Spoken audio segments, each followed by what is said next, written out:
দেশের জনগণ ভালো নেই। ১০০ পণ্যে যে আপনার ভ্যাট ট্যাক্স দিয়ে আসলে মানুষের উপরে আবারও মরার খারারগা বলেই আমি মনে করি। গত ১৫ বছর যে স্বৈরাচার ফ্যাসিস্ট সরকার ক্ষমতায় ছিল, তারা জোর জুলুম করে যে ক্ষমতায় কূটনীতিগতভাবে তারা ক্ষমতায় ছিল, এইটা যখন সাধারণ জনগণের উপরে একটি মরার উপরে খাড়ার ঘা হয়ে দাঁড়িয়েছিল, এক পর্যায়ে আপনারা দেখেছেন ছাত্র জনতা মিলে দেশের যে বর্তমান পরিস্থিতিতে এত কষ্টে জীবনযাপন করেছেন, যার পরিপ্রেক্ষিতে একটি বিস্ফোরক তৈরি হয়েছে। এর প্রতিফলনে ছাত্র জনতা মিলে দেশের আহ, যে মুক্তিযুদ্ধ ২৪শে জুলাইয়ের যে মুক্তিযুদ্ধ, এই মুক্তিযুদ্ধতে যারা অংশগ্রহণ করেছিলেন তার একজন সৈনিক আমি, একজন আহত যোদ্ধা। আমি বলবো বর্তমান যে প্রেক্ষাপট, এই প্রেক্ষাপটে বাংলাদেশের যে সিচুয়েশন, গত ১৫ বছরে সমস্ত খাত থেকে দুর্নীতির একটা শীর্ষ পর্যায়ে নিয়ে গিয়েছিল সেই ফ্যাসিস্ট সরকার, যার দরুন বর্তমান মানুষ যে কষ্টগুলো সাফার করছে, নিত্য পণ্য দ্রব্যমূল্য, সেখান থেকে ফিরে এসে এখন বর্তমান যে সরকার ঘুরে দাঁড়াবে, সেখানে ঘুরে দাঁড়ানোর মতো যথেষ্ট সময় যেহেতু পায়নি, মাত্র গত ৫ মাস হয়েছে।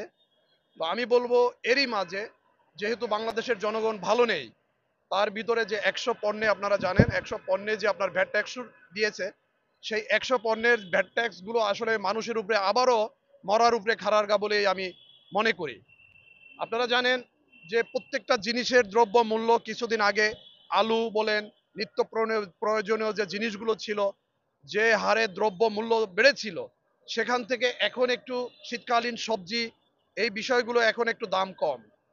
এই দাম কম, এর ভিতরে অন্যান্য যে ১০০ পণ্য, এই ১০০ পণ্য তাও মানুষের প্রত্যেক দিনের নিত্য প্রয়োজনীয় পণ্য, তার উপরে যদি ১০০টা পণ্যের উপরে ভ্যাট ট্যাক্স বহন করে, এর উপরে যদি ভ্যাট ট্যাক্স দেওয়া হয়, এটা সম্পূর্ণ জনগণের উপরে এসে পড়বে, এটা আমি মনে করি।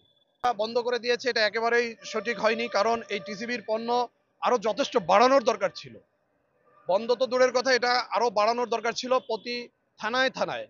কারণ আপনি দেখেন, আমরা যখন রাস্তা থেকে চলি তখন দেখবেন যে একটা ট্রাকের পিছনে হুমড়ি খেয়ে পড়ে, এবং বৃদ্ধ বনিতা, আপনাদের বয়স্ক, অল্প বয়স যারা আছেন, দেখবেন এই পণ্য কেনার জন্য যেভাবে হুমড়ি খেয়ে পড়ে।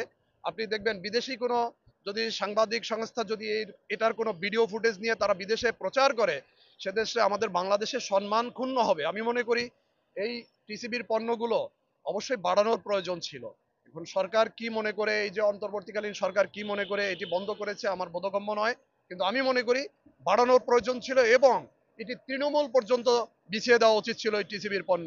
তাহলে কি হতো, এক পর্যায়ে যে সিন্ডিকেট যে শব্দটি, সেটি বিলুপ্ত হয়ে যেত, তাদের আয়ত্তে থাকতো না, তাদের যে কারসাজি সেগুলো বন্ধ হয়ে যেত।